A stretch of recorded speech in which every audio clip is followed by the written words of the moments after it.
Good news on the Velocette today. Took it up the road this morning and got a warrant, no problem, and also paid the registration fee to get it back on the road. I was actually quite surprised how cheap that was.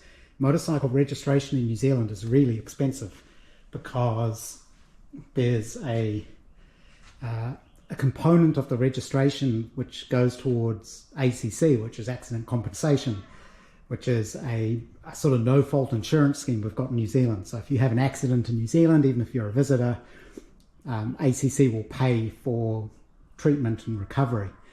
Because motorcycling is fairly risky, the levies, the fees they charge are quite high. So for a 600 up to 600cc motorbike for a year, I think it's about $450. But this one, because it's considered a vintage machine, because it's older than 40 years old, it was only $74 to register it for a year. So I did that. I've got my warrant of fitness. I'm just waiting for the new registration label, and then this is all good.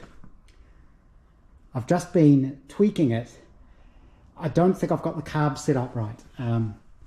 Somebody else pointed out in the comments it's probably running rich because I don't need the choke to start it, and it's been stuttering when I'm moving at speed and you give it some throttle, it'll hesitate or stutter sometimes. So I think it might have been running rich. So I have adjusted the position of the clip on the carb needle. The carb needle has 5 little rings on it, and you can adjust exactly where the needle sits.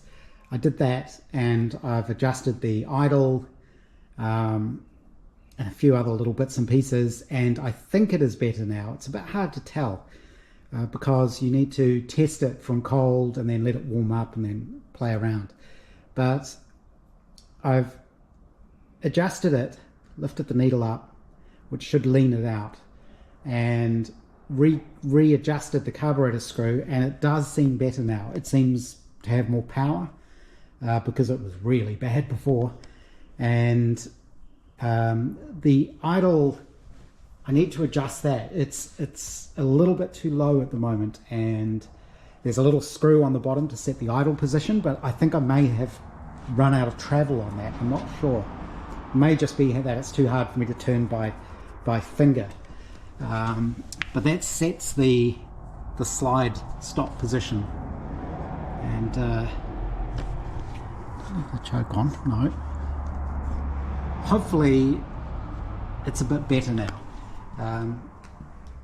Like I say, I think it felt better. It seemed to pull away better, but I need to do some more proper testing. But yeah, really good. So this, once that label arrives, this is perfectly legal. Might I don't know what the story is if you're waiting for the registration label to come, because normally, of course, you've got an existing one and then you change it before it runs out. But this one is well expired. The registration was on hold. I think if they were being nasty about it, they could ping you for not displaying a valid registration, even though it is registered. But I don't think they would. On the Riley, I did get my little clips, and little is the key word here.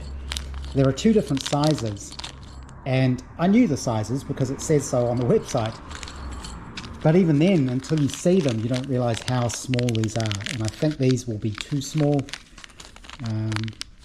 I may order some of the next size up, which is super annoying because these things are ridiculously expensive. I think I've got 6 of them here. There's the little, they're nickel-plated brass, so they are nice quality. The little screw, the little spring clip that it goes into, the spring, and the little retaining washers. I got 6 of them, and that was about $70 or $80, including delivery. So yeah, not cheap, but I think I'm going to get the bigger size. The only problem there is the reach is longer.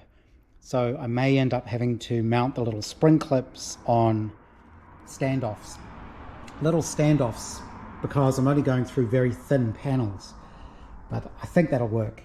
You can see, maybe, it's hard to see, the the little gap in there,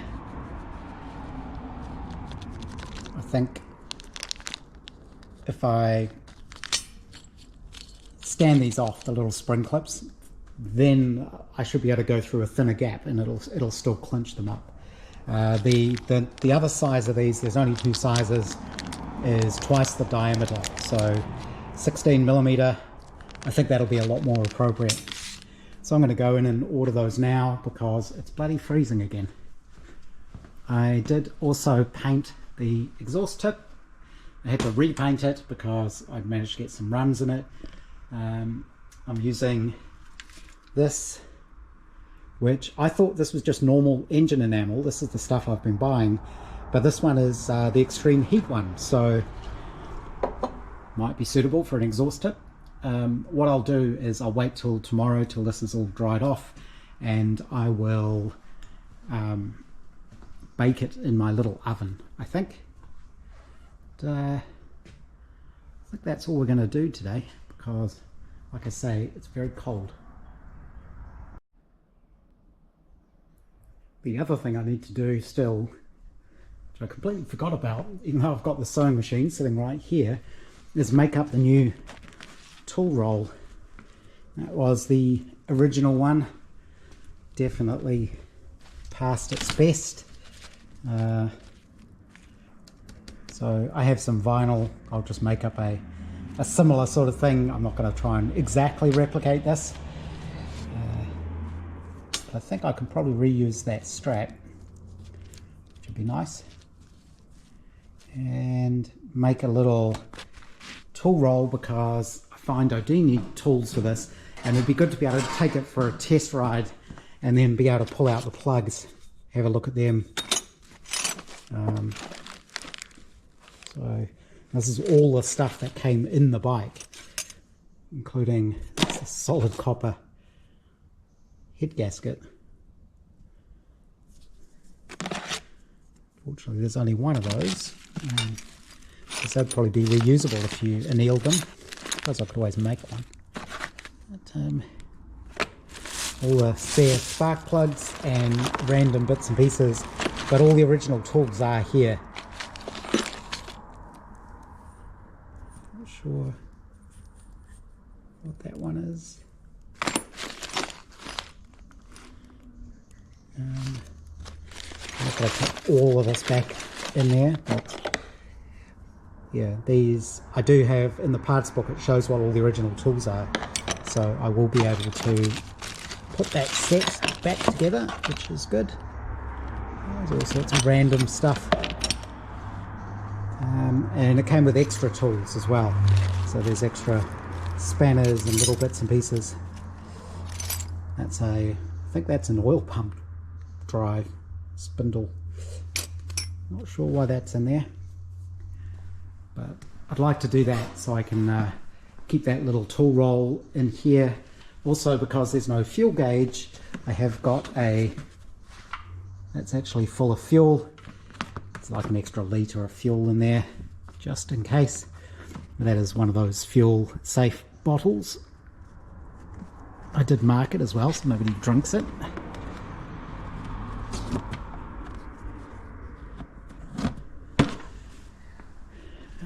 Let's see, is that off?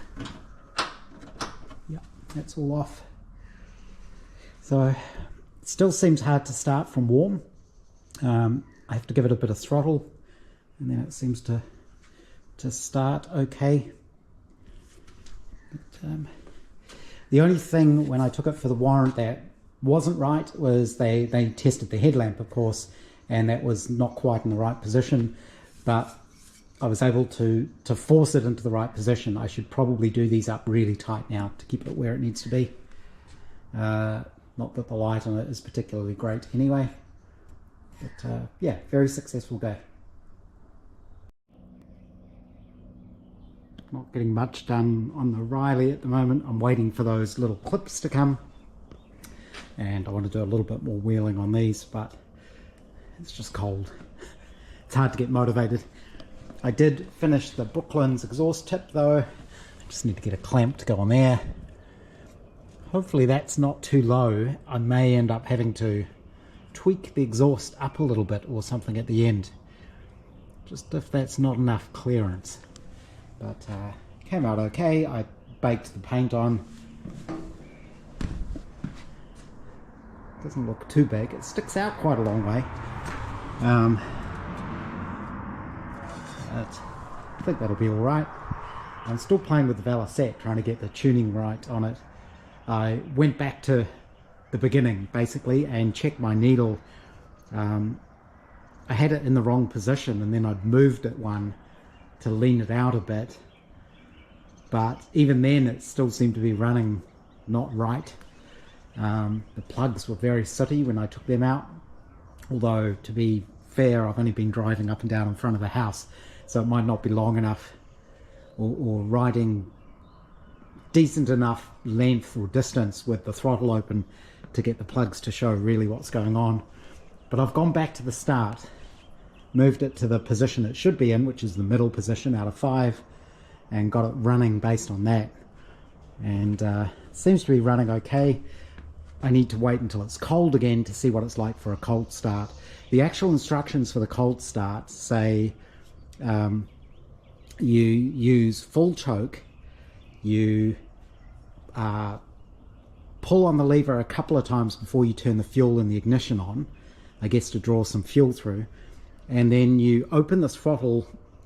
It's a bit hard to read. I think it's 1/3 to 1/2, which seems awfully high, and then you turn it on and turn the fuel on and pull it, and it should fire. And that's definitely what I've seen. As soon as it fires, you close the choke, or the strangler as they call it, and let the throttle go back down, which is kind of how I've been doing it. But yeah, I still need to play with it a bit. I didn't replace anything in the carburetor. I just took it apart and cleaned it. So the needle could be worn, the jets could be worn, there could be all sorts of things going on. But I'll just keep playing with it. Eventually I'll get it right, I think. Yeah, I'm waiting for the registration label to come.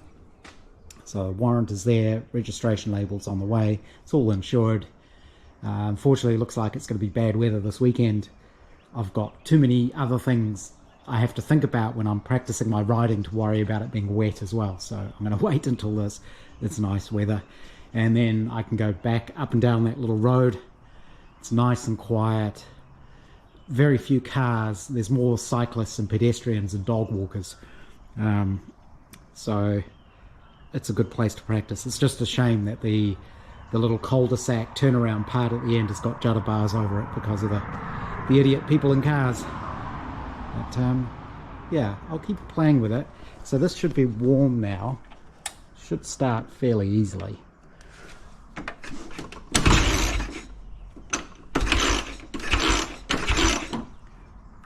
Bit of throttle.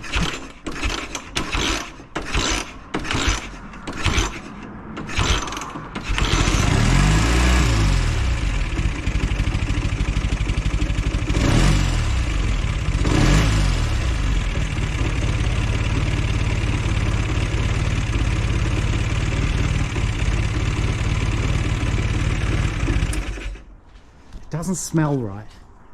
And I noticed there was a bit of smoke before, so again, I didn't really, I just sort of took the engine apart and cleaned it up and made sure it looked okay. I don't think I really replaced anything. I gave the bores a very light hone with a ball hone thing just to get rid of any glazing, but I didn't do anything else really, so we'll see.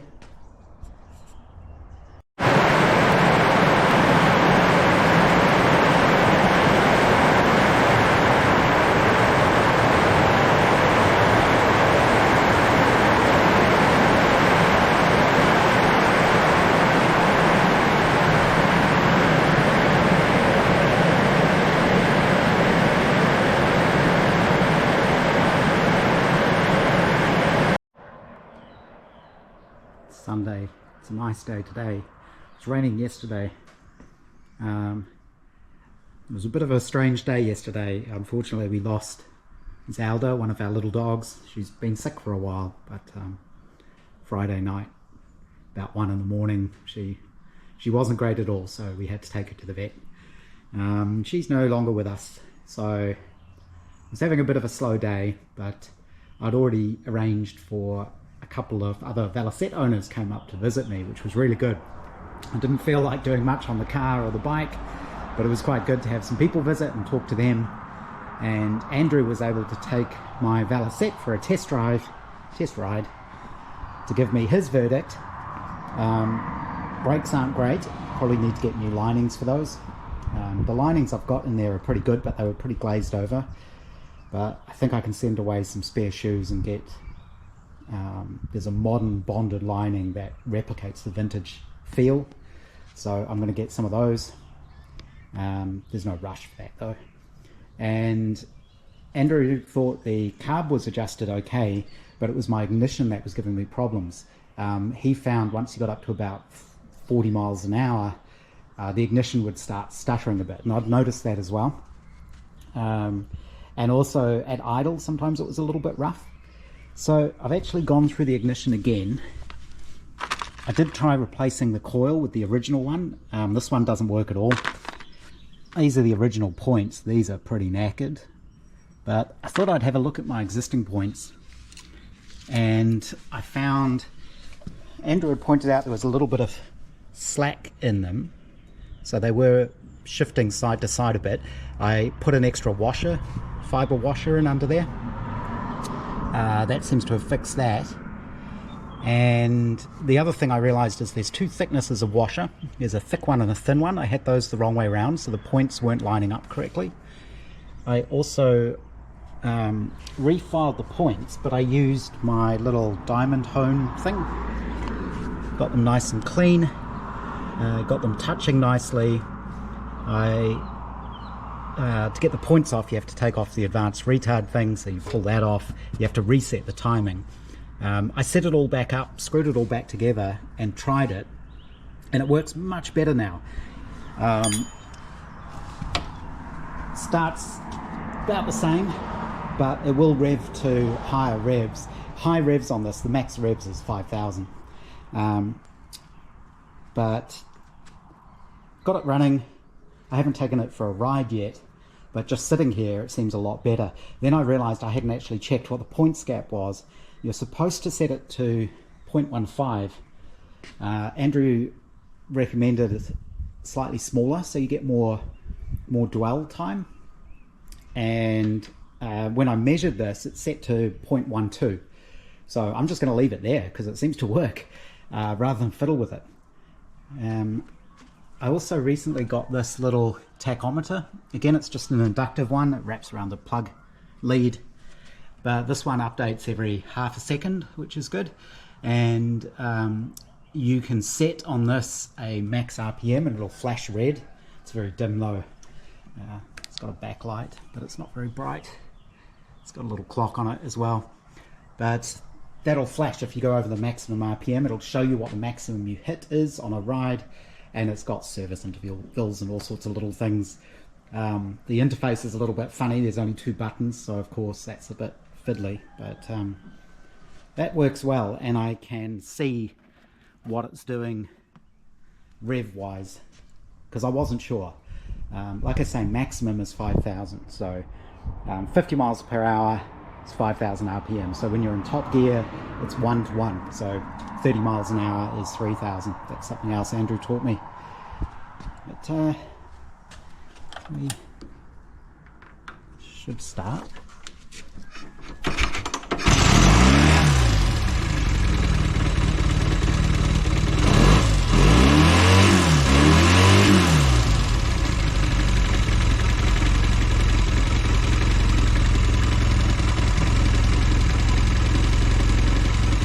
Says it's doing 1300 RPM at the moment, so I may need to adjust the idle a little bit.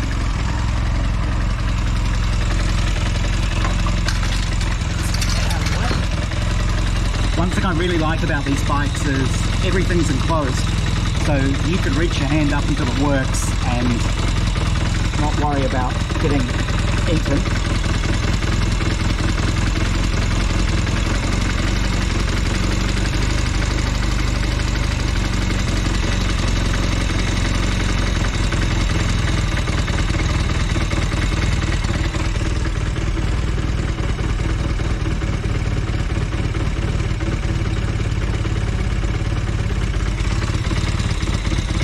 Yeah, but I won't go much lower than that.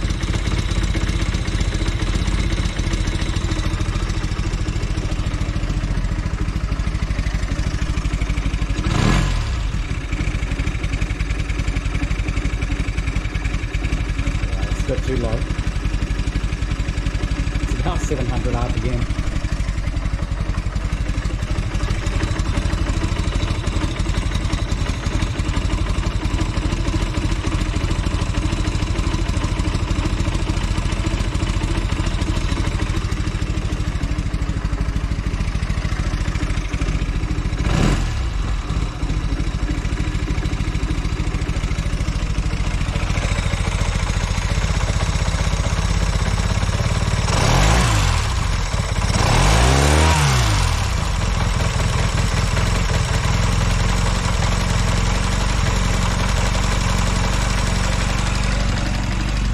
Seems a lot better.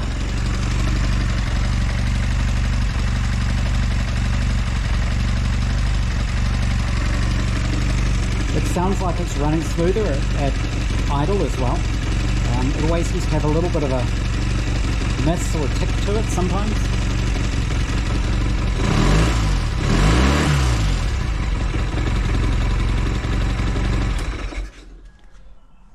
So that seems a lot happier.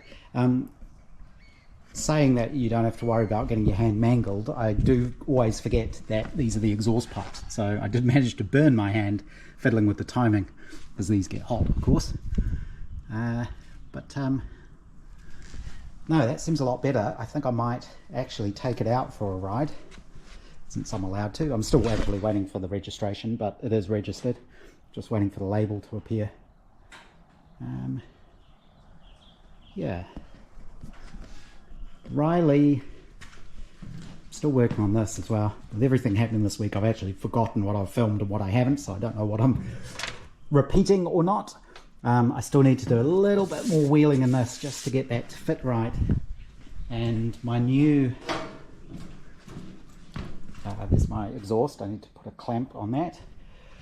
My new quarter turn fasteners arrived, so I've been playing with these. And I ended up making little spacers because you have to space them out. These are too big. I spent quite a bit of time on the mill making all of these, but then I realized a better way to do it. So this is what these will look like. These are the bigger ones, simple quarter turn, screwdriver.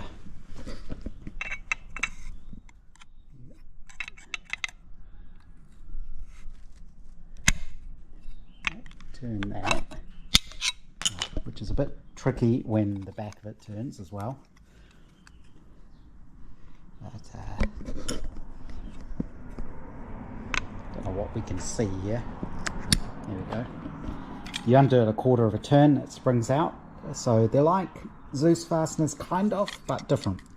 So there's a spring under there, a little nylon washer, and you can see the shape of that so that it grips the little spring tab. And the really cool thing about these ones is to get them back together, you don't actually need to turn them. You can just push the panels together and it'll click into place.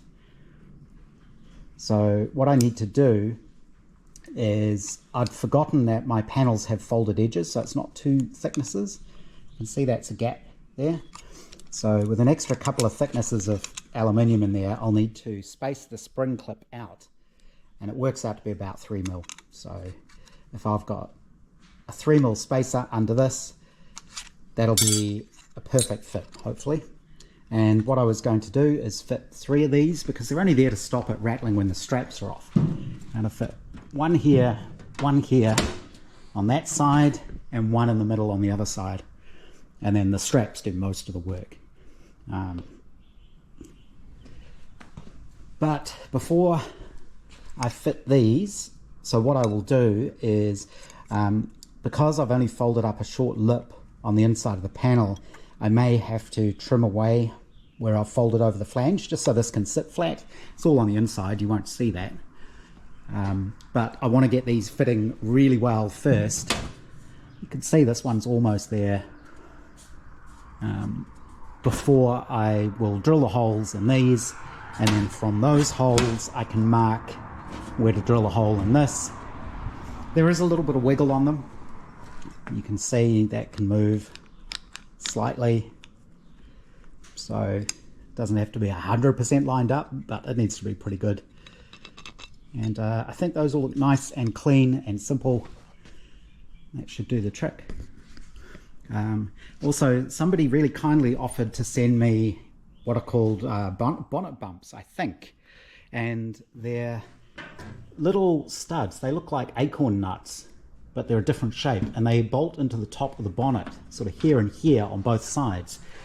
And what they are for is so that when you open up your bonnet panels, they don't hit. These little bumps sit on top of each other. Mine won't fold that far because of the way the hinges work, so the panels touch in the middle, so I don't need them. And two, we both ended up looking, I think, and discovered that Brooklands don't have them. The Riley saloon cars seem to have them. I wonder if Mr. Tweed's car has them, but I haven't been able to find any pictures of Brooklands, either contemporary or period ones, that had them, so I don't believe they did. But it's interesting. It's one of those little tiny details. So once the bonnet's done, put the little bonnet strap holders and start on the rear guards.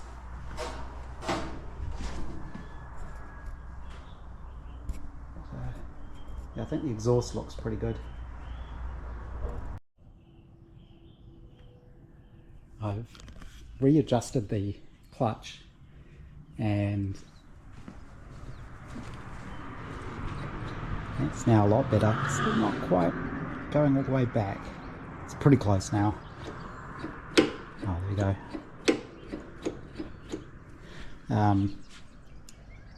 And that works a lot better. It still wasn't adjusted properly on the eccentric, and what was happening was, to pull it all the way in, it was actually hitting the frame, and you were having to bend the frame out of the way a little bit. So I readjusted it, which is a bit of a pain because you have to take the seat off and the battery out. But was able to get it so that it clears the frame and you've got full travel on the control, and that seems to be working a lot better. And my adjustment to the points seems to have worked. I took it up my little test road. There's no indication of it misfiring at higher revs now. So I just do a few up and downs. It really is slow. I think that road I go up and down is about 500 meters long, I think, maybe a little bit longer, and I can get up to about 65 kilometers per hour, that is, not miles per hour. But it's running okay. The oil pressure is really good. When it's hot, it drops to about 15 at idle, goes up to about 30 at 3000 RPM, which is bang on. Seems to start okay, although I will give it another try when it's a really cold morning again. And, the brakes, where did I put them? I do have a spare set of shoes, so I may send these off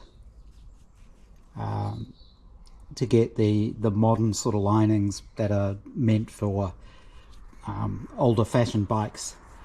So I think I will send those off. I don't know what the new dimension is, the thickness on these. I'll have to have a look, see if it says so in the manual, because I'm imagining this material, there will be different thicknesses available, I guess. So I'll look that up so that when I send them off I can get them, put the right thickness on there. I think the only thing really to do is just ride it around to get the hang of it.